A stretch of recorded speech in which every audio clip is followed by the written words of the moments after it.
golaha wakiilada Soomaaliland ayaa waxa ay saaka ansixiyeen 6 xubnood oo kamid ah 7 xubnood ee komishinka doorashooyinka Soomaaliland kadib markii xisbiga wadani uu hore u shaaciyay inuu hakiyo xubintiisii komishinka doorashooyinka oo matali lahayd ugu horeyn xogayaha golaha wakiilada Cabdirasaaq Siciid Ayaanle ayaa waxa uu mid u akhriyay siifiyada 6 xubnood soo gudbin xubnaha guddiga doorashooyinka qaranka ee cusub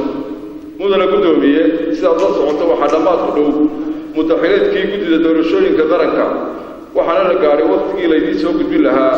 guddidii bedeli lahayd guddida maanta xilka haysta sidaas daraadeed waxaan halkan ku soo gudbinaynaa 7 xubnood ee loo soo xulay inay noqdaan komishinka doorashooyinka qaranka ee cusub buuxiyeen shuruudihii xubnimada komishinka doorashooyinka qaranka ee ku qeexan qodobka 13aad ee xeerka doorashooyinka madaxtooyada iyo golayaasha deegaanka xeer number 2001 sida ku cad qodobka labaad ee xeerka doorashooyinka madaxtooyada iyo golayaasha xeerka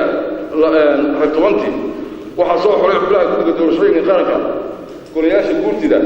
2 xubnood asxaabta mucaaradka ee diiwaan gashan 2 xubnood iyo madaxweynaha jamhuuriyadda Soomaaliland 3 xubnood kuwaas oo soo kala xubnahan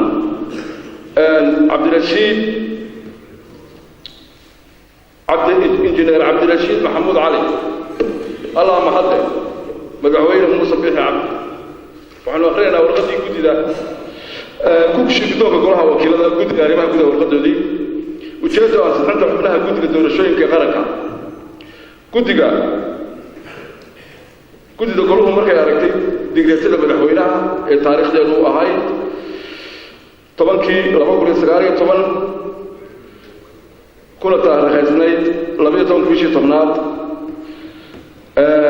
inuu ahaado Cabdirashiid Maxamed Cali xubin ka tirsan komishinka doorashooyinka qaranka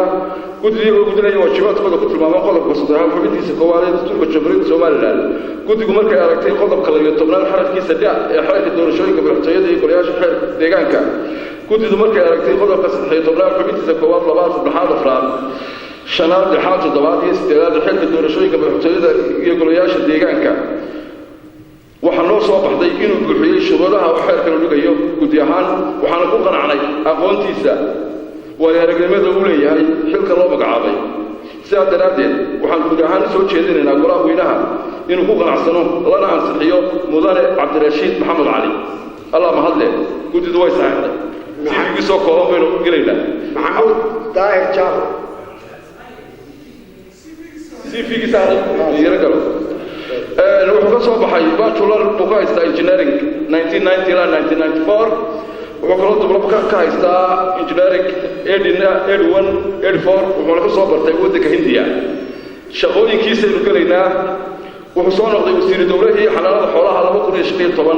ila 2018 wuxuu ahaa xogayaha qorsheynta xisbiga wadani 2013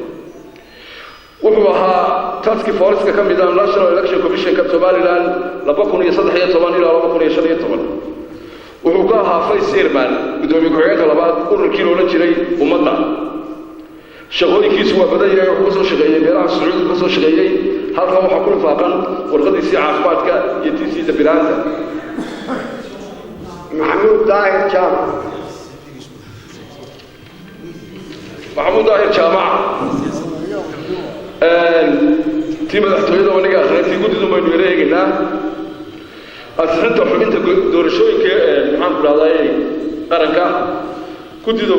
مركي أركتي بقريت دي من الحويلة اتفاعل وها جمهورية الصوماليلاند جاوا 01/3/10/19 كل تاريخ لبيه طبعاً كي بيشي طبعاً طبعاً كل سجاري طبعاً كي ومن الحويلة جمهورية لو سو قد بيه كلها إنه هذا مدانة محمود طاهر جامع حوين كترسل كمشيكا qaranka guddidu iyagoo gudinaya waajibaadkeeda uu tilmaamay qodobka 53 xubintiisa koowaad dastuurka Soomaaliland guddidu markay aragtay qodobka 12 xarafkiisa D ee xeerka doorashooyinka madaxtooyada iyo golayaasha deegaanka xeer number 2001 guddidu markay aragtay qodobka 13 xubintiisa koowaad 2 afraad shanaad lixaad toddobaad sideedaad xeerka doorashooyinka iyo madaxtooyada golayaasha deegaanka xeer number 2001 guddiga waxa uu soo baxay inuu buuxiyay shuruudihii uu xeerku dhigayay guddi ahaanna waxa ku qanacsan lahay aqoontiisa iyo waayo-aragnimadiisa uu leeyahay xilka sidaa daraaddeed waxaa guddi ahaan soo jeedinaysaa goloweynuhu inuu ku qanacsan yahay in loo ansixiyo mudane maxamed daahir jaamac xilkaas oo loo soo magacaabay goloweynuhuna ka guta waajibaadkiisa dastuuriga waxaan soo koobaynaa CV-giisa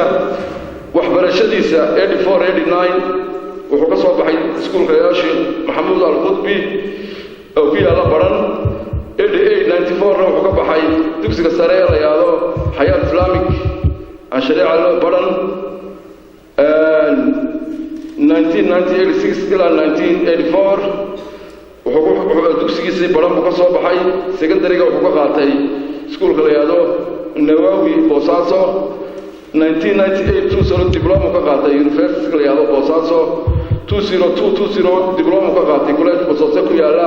bachelorkiisa business administration buu ku qaatay wuxuuna ka qaatay jaamacadda la yidhaahdo Eastern Africa University boosaaso shaqooyinkiisa waxaa ka mid ahaa inuu ahaa gudoomiye ku-xigeenkii hay-adda wadooyinka ee la yidhaahdo ARD shaqooyin badan buu soo qaatay luqooyinka ku hadlaba Soomaali English Carabi halkan waxaa ku lifaaqan warqadiisii dambilaanta iyo tiisii caafimaadka مصطفى محمد طاهر مصطفى أسعدي بن أخرينا أسعد وأنا أخرين كنت مركز سوق ومن كنت روح سوق شيء سي مركز كوكان عضي مصطفى يقول وينو أسميه يقول سافي كسان مصطفى سيفي كسيم قلنا مصطفى وحبر شدي سي عمود يونيفرسيتي يمكن ماستر بابا صعوبة أرنس يونيفرسيتي هرجيس لاباتشلر بقاقاتي 2010 كيلا 2013 International University of Africa Khartoum Sudan Bachelor of Science بقاقاتي 2010 Secondary School كيسابورا مكبحي 1997 إلى 201 دكسي كيسادحوها 1993 إلى 96 88 92 شغوي كسوق ابتئات بالبدايين ونسوق بوغنا إلى إيو لباتن بهالكان وقران 2017 وحوها وحو شغيني هيدا الرياضة Child Protection أيو شغيني فصلت دوها 2017 وحو شغيني قلت دو حسوت شيء دي كنا قناعدي إن حلك الله مقعاوي أي كلتون بحكرته ولا أنا حسوت شيء دي يعني لا صحيح كلتون سيفي قدر نسوكو بنا كلتون وحبر الشرية لجامعة هير كواد باتشلر ديجري وحقا International Relationship and Global Study 2013 كي هرجيسان International University بكا قالتي جامعة هير كلامات سي waxay kamid ahayd guddiga doorashooyinka qaranka waxay xubin ka ahayd guddiga jaamacadda Hargeysa waxay xubin ka ahayd guddiga furashada ururada siyaasadeed waxay agaasimo guud ka soo noqotay ururka wadaniga waabo waxay gudoomiye ka soo noqotay ururka dalada nagaad waxay wax ka samaysay qorshihii plaankii N1 waxay ka soo shaqaysay Chamber of Commerce halka wax ku lifaaqan warqadii dambilaanta iyo caafimaadka عبد الرحمن محمد اسماعيل دحول guddidu waxay soo jeedisay inuu xilka qaban karo qolahana waxay ka codsanayaan in loo ansixiyo dixood wuxuu dhashay 58 waxbarashadiisa waxa weeyaan Bombay buu ka soo qaatay Geotechnical Engineering BS ayuu ka soo qaatay bachelor ka soo qaatay 1993-1997 na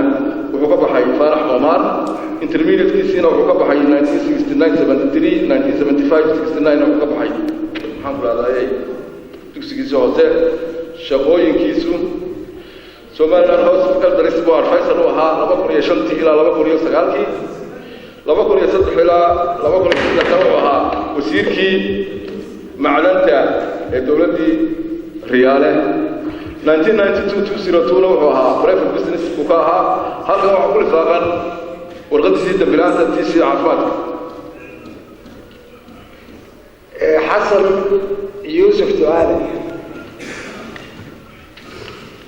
حسن يوسف تعالى guddidu way ku qanacday markay aragtay CV-giisii shuruudihiisina uu buuxisay golahana waxay ka codsanayaan in la ansixiyo shaqooyinkiisu aad bay u wadaniyeen jaamacadiisu operating system-ka wuxuu ku soo bartay network waa u soo bartay wuxuu soo bartay Windows 3.1 Windows 95 92 Windows wuxuu kaloo uu yahay application-nada Word-ka excelka powerpointka pageka shaqooyinku soo qabteen aad bay u badan yihiin halkan waxaa ku lifaaqan warqadii dambilaanta iyo tiisa caafimaadka oy dhamaato guddida doorashooyinka waa fasaxan intaas kadib golaha ayaa xubin ugu codeeyey 6 xubnood ee komishinka doorashooyinka Soomaaliland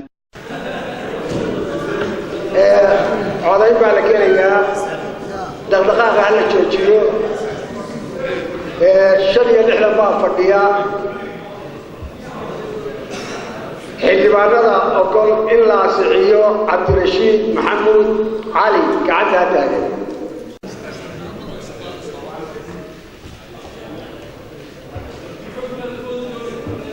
صفوة لمكونين الهاو ترسل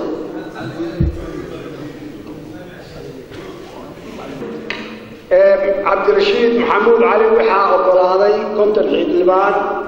16 حلبان دي الحلبان واقعها مصي قدامي وموعضين سلاس وانسع كويا محمود داير جامع حلبان هذا أقول لك عنها تاي كعنت هي اللي تجري هذا النظر كباطل محمود داير جامع شل يكتب الحلبان أيها صحيحي شل حلبان واديدين أفر وكام مسيك دومي ومو عضين محمود داير جامع أساس أسحوية مصطفى محمد داير كتب يستين حلبان باسعيي أفر حلبان واديدين لما وكام مسيك دومي ومو عضين سلاس وانسحوية كلثوم حسن عبدي شل يكتب الحلبان باسعيي 6 واديدين هل حلبان waa مسجد دوبي ومو عضي سلاس أنسح كتاب عبد الرحمن محمد حود كنت لي 6 باسعيي عيد مديدين لحوا مسجد دوبي ومو عضي سلاس أنسح كويا حسن يوسف تعالى كنت لي 6 حلبان ما أقراضي هل حلبان واديدين شرواكا مسجد si kastaba ha ahaatee golaha ayaa saaka u codeeyay isla markaana aan ansixin xubinta xisbiga wadani